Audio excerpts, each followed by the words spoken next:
Hi guys, this is Regina with Chemo Glow. I know it's been longer than 16 days, but we just got through Pinktober. It was a long month for me, a lot of activities going on, and anybody knows me knows how I feel about pink. But the power of pink is very powerful. And the person you're about to listen to now is my girl Telonya, who wears pink very well. She taught me the art of volunteering and who to volunteer for. So I hope you guys enjoy this second podcast. Let me just put a side note in here. We were enjoying our best life ever on a trip to Texas, and it's like 2 or 3 o'clock in the morning. And I just asked her, would she let me go ahead and interview her for this podcast? And she said yes. Now remember, we've been there for 5 days. We've done a lot, seen a lot, and really enjoyed ourselves. But guys, I hope you enjoyed this. Until next time.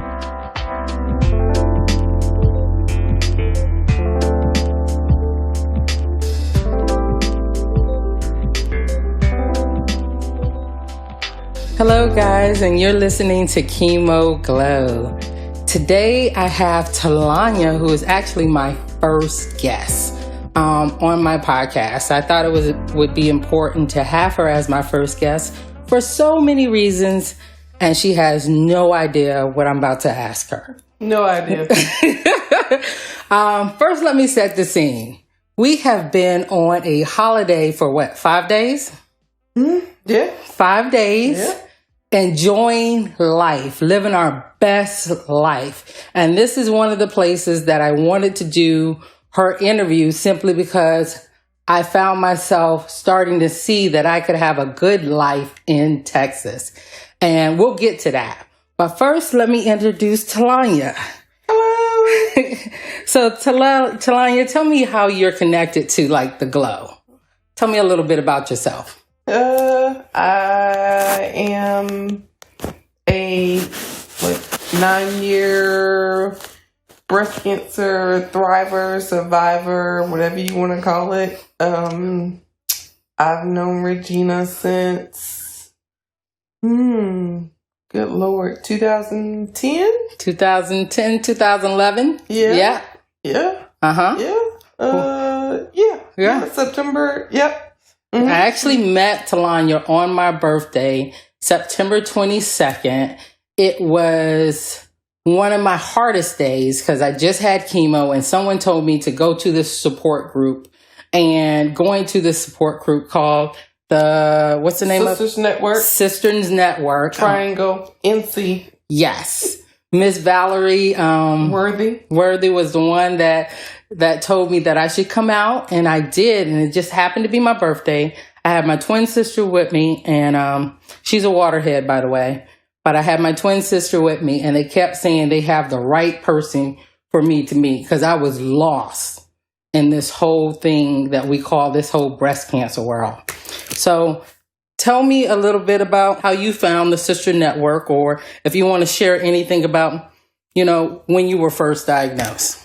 Yeah, so I was diagnosed August 13th. It was Friday the 13th of 2010? Yes, 2010. And after I was diagnosed, I had a coworker to tell me that one of her friends was diagnosed with breast cancer, and she attended this support group called the Sisters Network in Durham, North Carolina, and invited me out to attend one of the meetings, and I did. That was August. I went to my first meeting in September of 2010. Yes. Mm-hmm. And been active with them ever since. So how did they help you going through this process? Was it easy? No, it's never easy going through the process, but attending the meeting and talking to other women that had the diagnosis of breast cancer and getting their perspectives on, how things would go was very informational and important to have that support group, just knowing that someone else like you was there and they could relate to you was a good thing. So how was your your family life during this time when you were diagnosed? I was married, had a son that was in his senior year of high school. My daughter just started a new elementary school. She was starting in 5th grade at the new school because we had moved. We had just moved in May, and so school started that August, and that was my life. My mom lived in North Carolina with me, so I had her as a support system, and that was my life. So when you were diagnosed, what type of treatments did you receive? So I had 12 rounds of chemo, Adriamycin, and what was the other one? I was about to say, you're good if you remember any of that, because I have no idea. So Adriamycin, Cytoxin was my treatment for the 12 treatments. After the chemo, I had lumpectomy surgery on December 23rd of 2010. Then after that, I had 65 rounds of radiation. That started in January because I had to wait 4 to 6 weeks after I had my lumpectomy to start radiation. And so chemo, radiation. After that,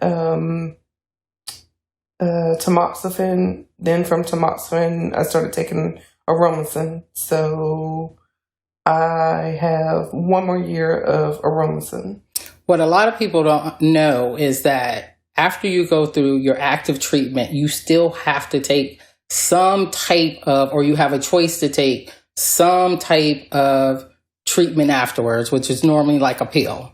Did you have any side effects from any of that? What didn't you have? Well, yes, I did. Yes. There were plenty of side effects. From the tamoxifen, it's the usual joint pain, neuropathy. From that, I just think from my tamoxifen, it caused like other problems and other issues that I had as far as side effects of, or I think it actually gave me, I can't even remember the name now. Yeah, because it's so much. But it gave me different side effects, and from that, I was switched over to aromasin, estimestane, which causes another form of joint pain. Your hips, your hands, everything. It still causes neuropathy. Yeah, there's a lot of different side effects. And I don't know, like for me, some days I feel like I'm like 80 years old. Like I feel they call it your new normal, but guess what? This new normal kind of sucks, you know?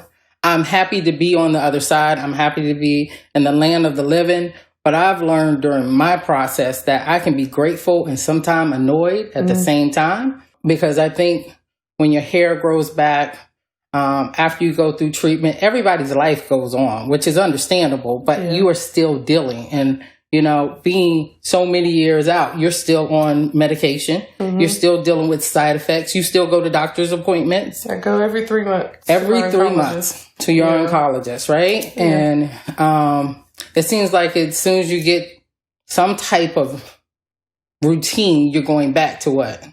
Appointments. Yeah. So tell me a little bit about what you do to advocate or give back.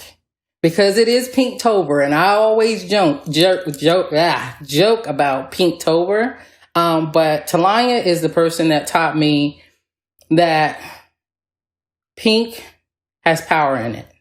Like the power of pink. I'm always talking about Pimping Pink for the cure, but you were the first one to tell me to go and volunteer. Get out there and volunteer. And again, I met Telonya at a support group, and they volunteer. They get out into the community. If it wasn't for Telonya, I wouldn't have been on the right path to see that there was another side. Because literally, I came in there on my birthday with my sister, and someone started singing, right? Mm-hmm. And my sister was crying and bawling, and I think I still had the mad thing going on. Yeah. So they kept saying, you need to meet this lady, Telonya. And I was like, who? Telonya. And then after we met, you told me about volunteering. You told me about you emphasized the power of pink for me in many ways. And then we end up taking a trip together. So do you remember that first trip we took when we were pimping pink for the cure? What was that like?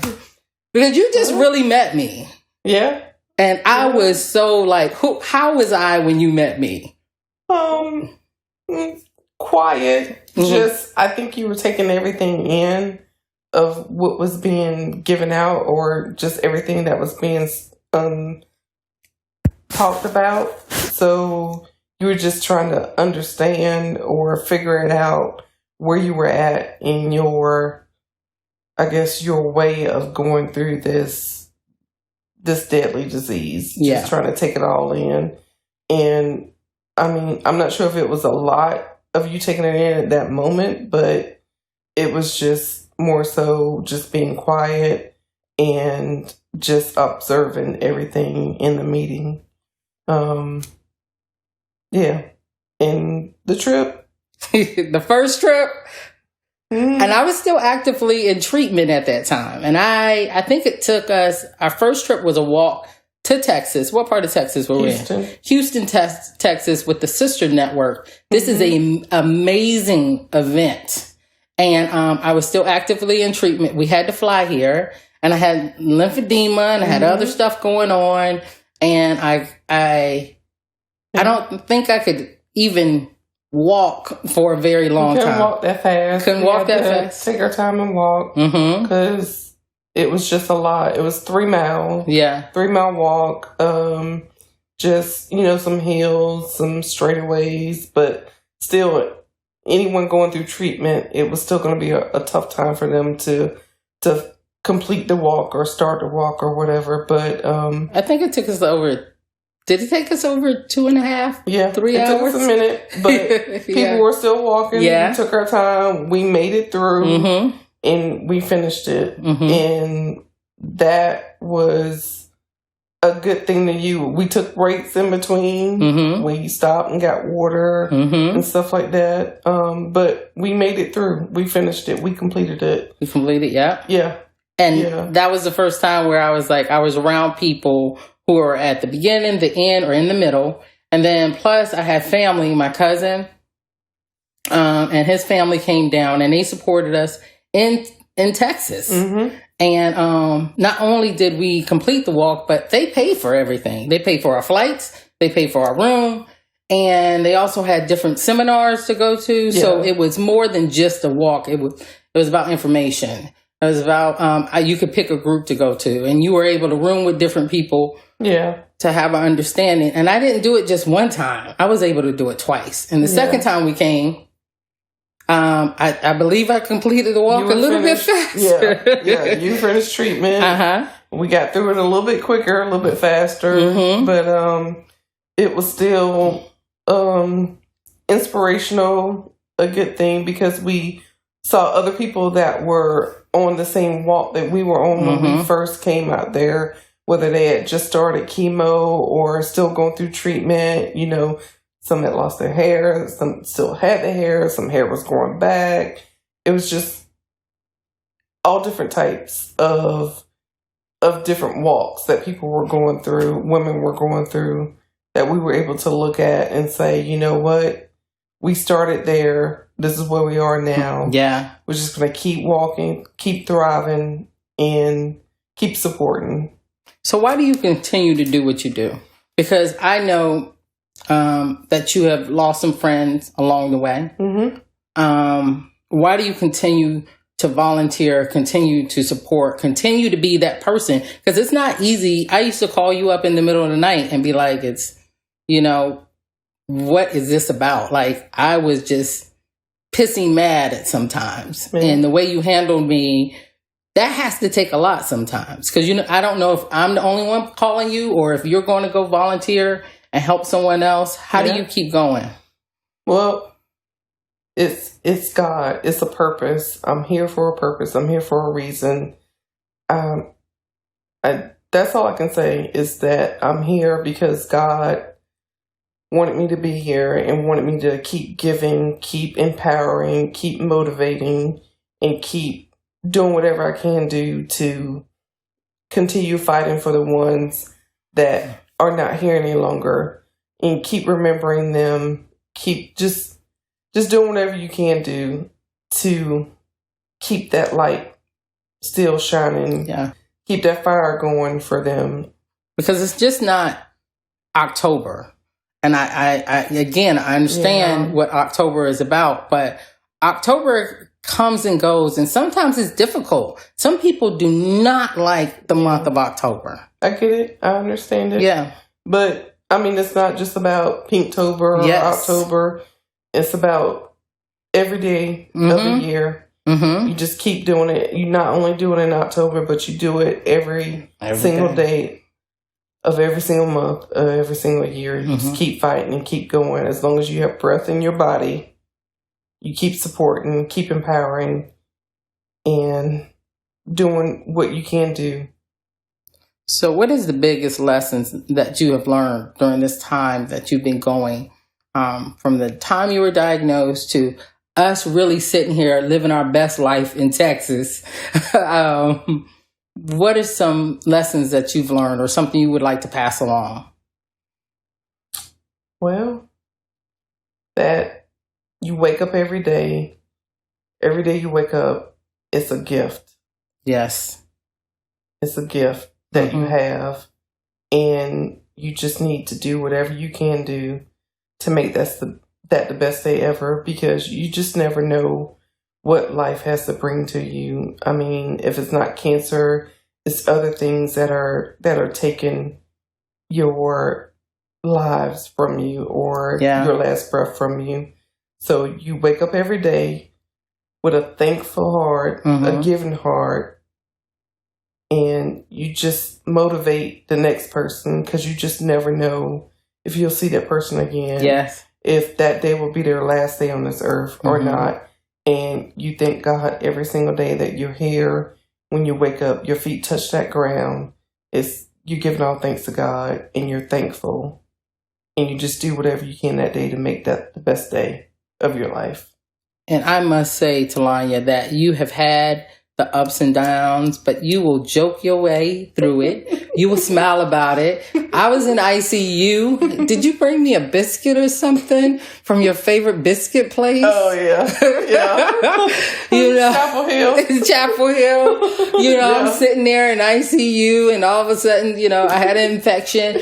Because people don't see those ups and downs, and you don't want them to, you always call them like, dang, she in the hospital. Cinnamon roll. Oh, don't forget about the cinnamon roll. Cinnamon roll.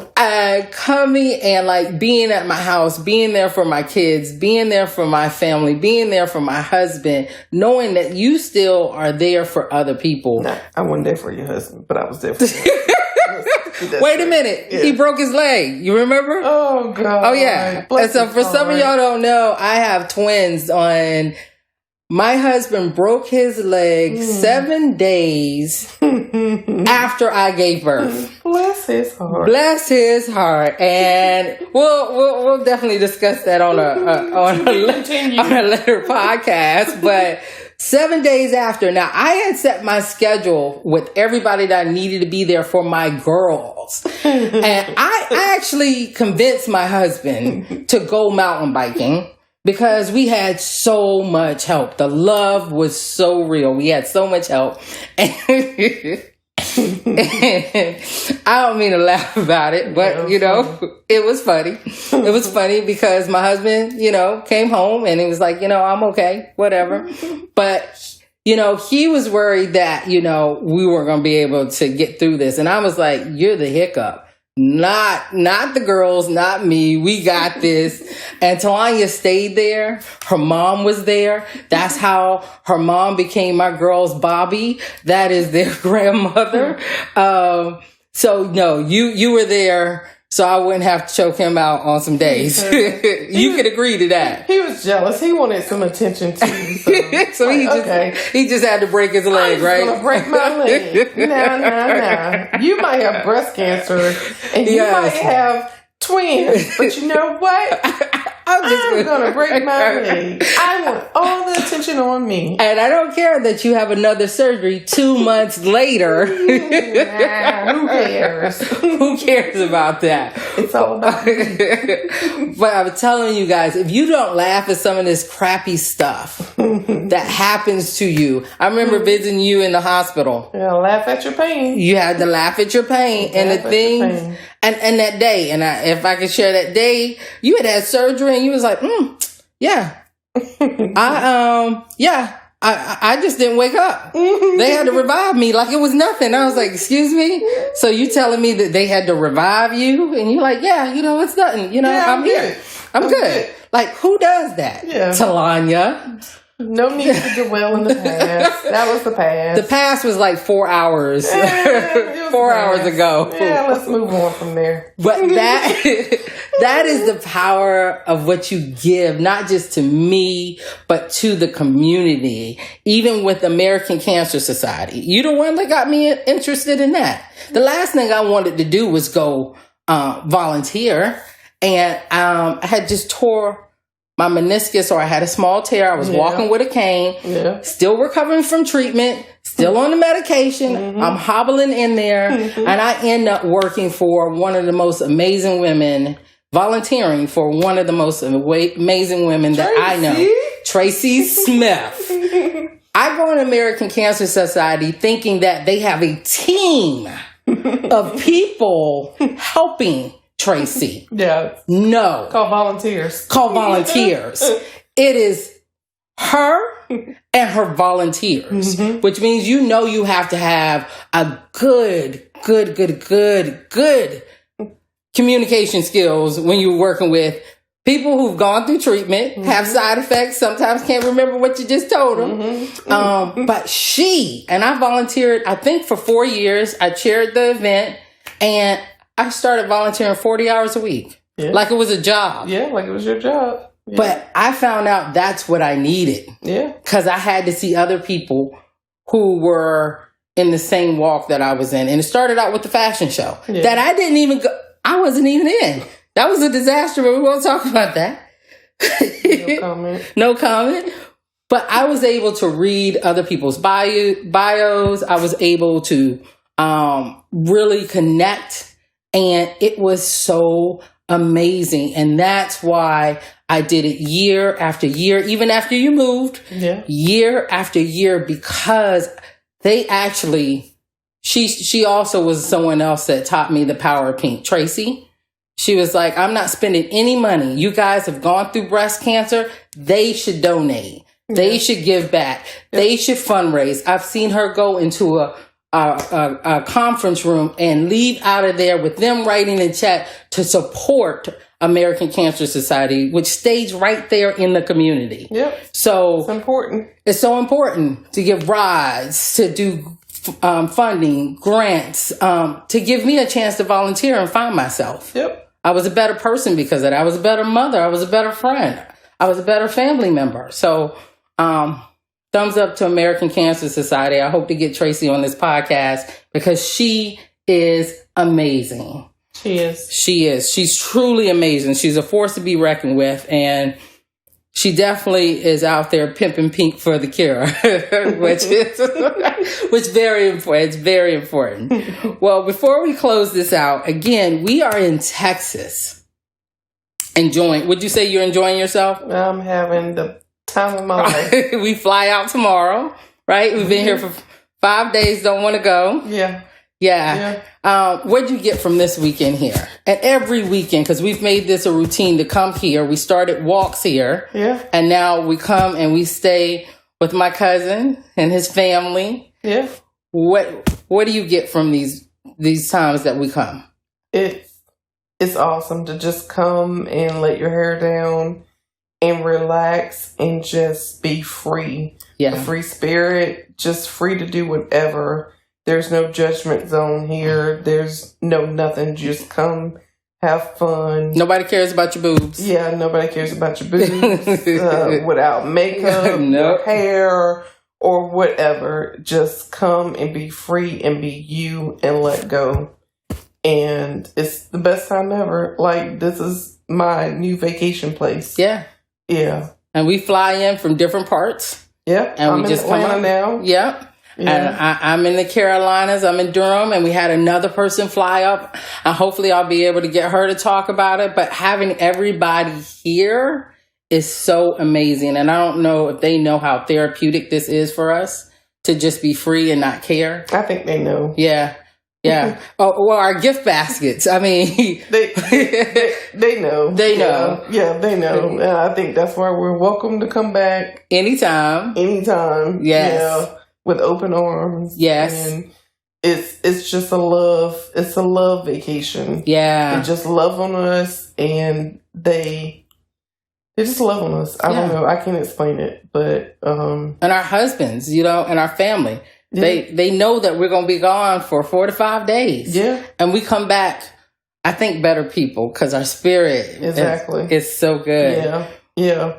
Well, and before we close this out, one of the things I do want to talk about with Pinktober is make sure when you're giving your money to these organizations, because everybody's going to be selling pink. Everybody's going to be pimping pink. Please make sure that you know where the money is going. Yes. That it's not going into Sally's pocket. Yes, very important. Very important. So if you're buying things, and I can only talk about the American Cancer Society. I can talk about Sisters Network. I can talk about the Young's, Survivor Coalition. YSC. Like, those are places. Get Real and Heal, which I hope to have them on the podcast later. Those are the places that I know actually do something for us. And I know there's others. Yeah, there are. But please make sure when you are giving to Pinktober that you actually know where the funds are going. So, Telonya, this was my first episode with you. But there is going to be another. Oh, God. Y'all don't understand. We're actually in bed. Bless your heart.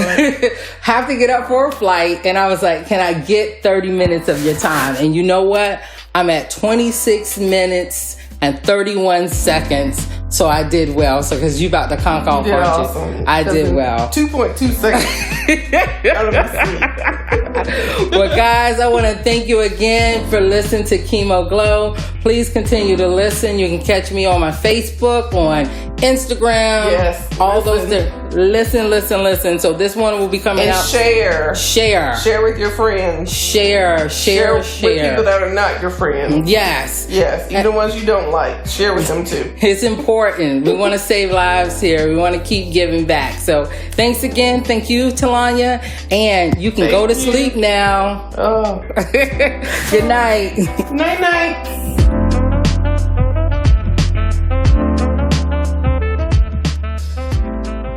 Sound editing is provided by Josh Masters.